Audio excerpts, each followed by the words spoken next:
sih sprain dan strain itu? Mari cek pembahasan berikut. Sprain atau keseleo merupakan cedera pada ligamen penunjang yang mengelilingi sendi penghubung tulang yang satu dengan yang lainnya.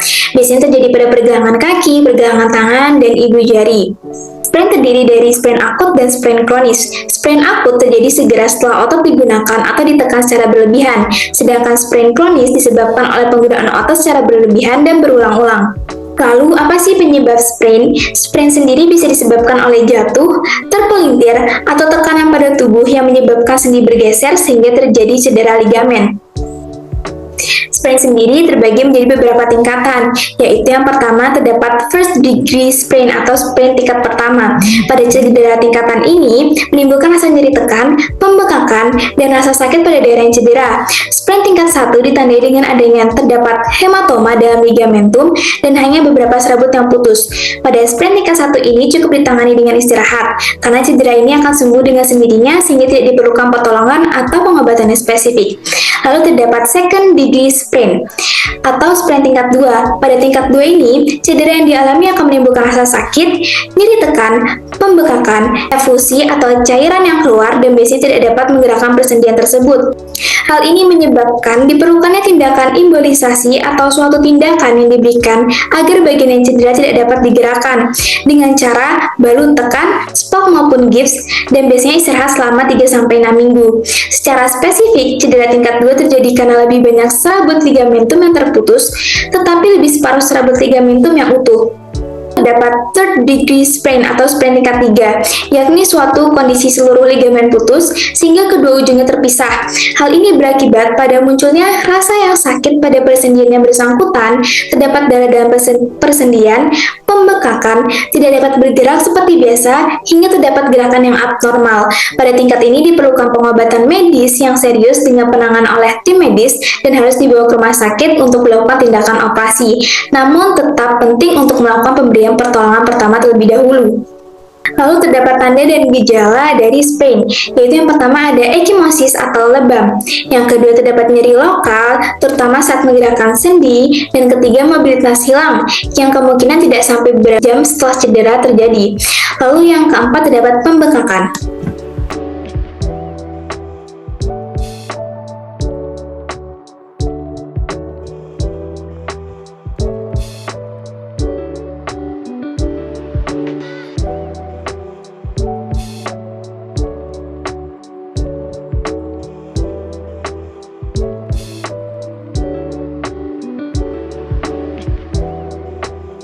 Strain atau otot ketarik merupakan cedera pada otot atau tendon yang merupakan penghubung tulang dan otot.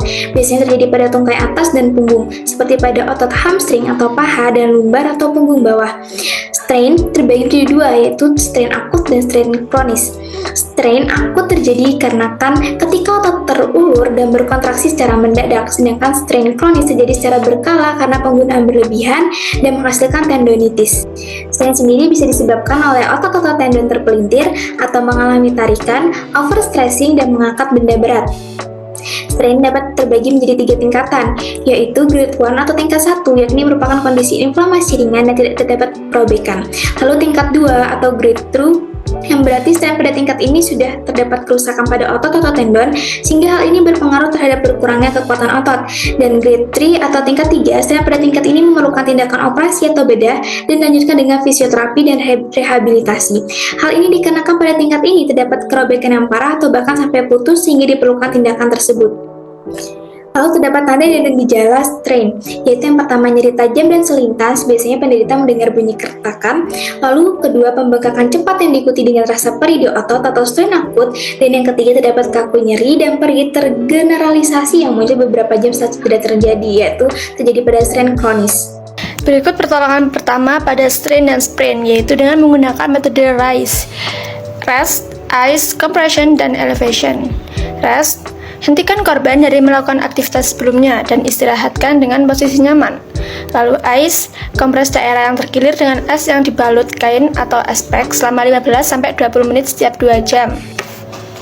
Jangan lupa untuk mengangkat menurunkan ice pack agar korban tidak merasa kedinginan. Lalu yang ketiga, compression, memfiksasi daerah yang terkilir dengan elastic bandage. Caranya, lilitkan menyilang elastic bandage pada pergelangan kaki, kemudian punggung kaki, kemudian begitu seterusnya.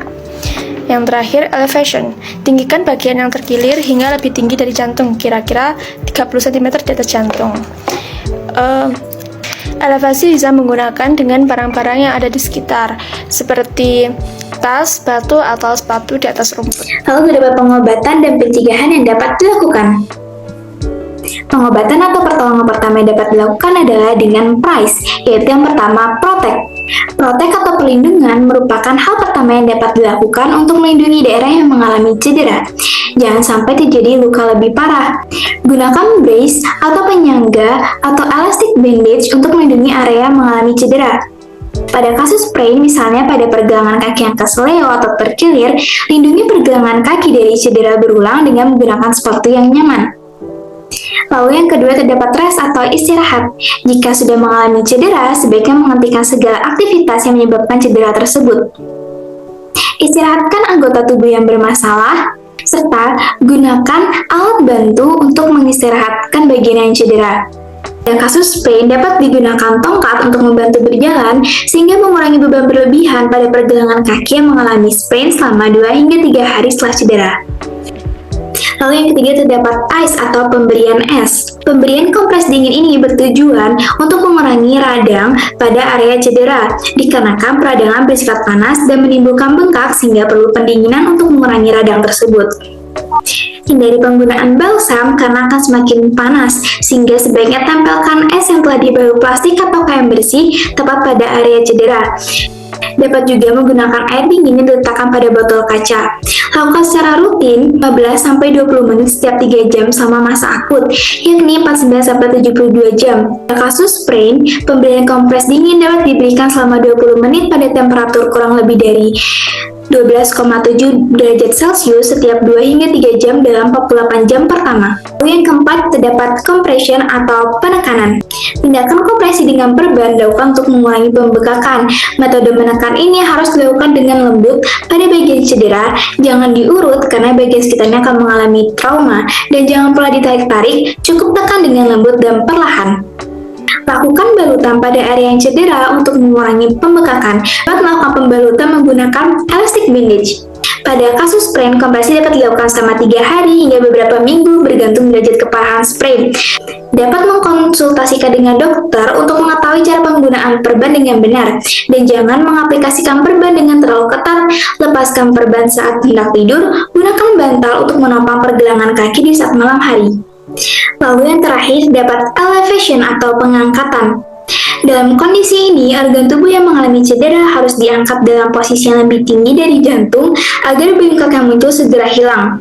Saat tidur atau istirahat, kaki dapat diposisikan yang cedera sedikit lebih tinggi dari jantung agar pembengkakan bisa berkurang, bisa dengan bantal, handuk, dan lainnya. Tujuannya adalah untuk mengurangi nyeri dan mengurangi aliran darah ke bagian tersebut yang menambah para inflamasi atau peradangan yang terjadi. Pada kasus sprain, kaki dapat dinaikkan 15-25 cm lebih tinggi untuk drainage vena dan limfatik. Sprain atau kesleo akan sembuh dalam 6-8 minggu. Pada kasus kesleo berat diperlukan penanganan tambahan, misalnya penggunaan gips selama kurang lebih 10 hari. Penggunaan gips bertujuan untuk mengurangi pergerakan pada area yang kesleo. Jika robekan pada ligamen amat parah dan kondisi sendi sangat tidak stabil, dokter akan menyarankan pengidap untuk menjalani operasi. Untuk perawatan, terdapat rehabilitasi gerakan dengan panduan dokter atau ahli kesehatan untuk mempercepat penyembuhan, meningkatkan kekuatan dan fleksibilitas.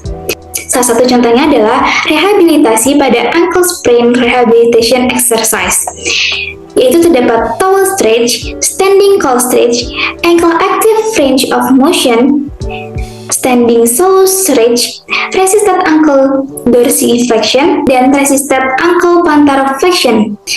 Lalu pada rehabilitasi gerakan strain, yaitu terdapat hip flexor strain rehabilitation exercise, terdapat hip flexor stretch, quadricep stretch, heel slide, dan resisted hip flexion.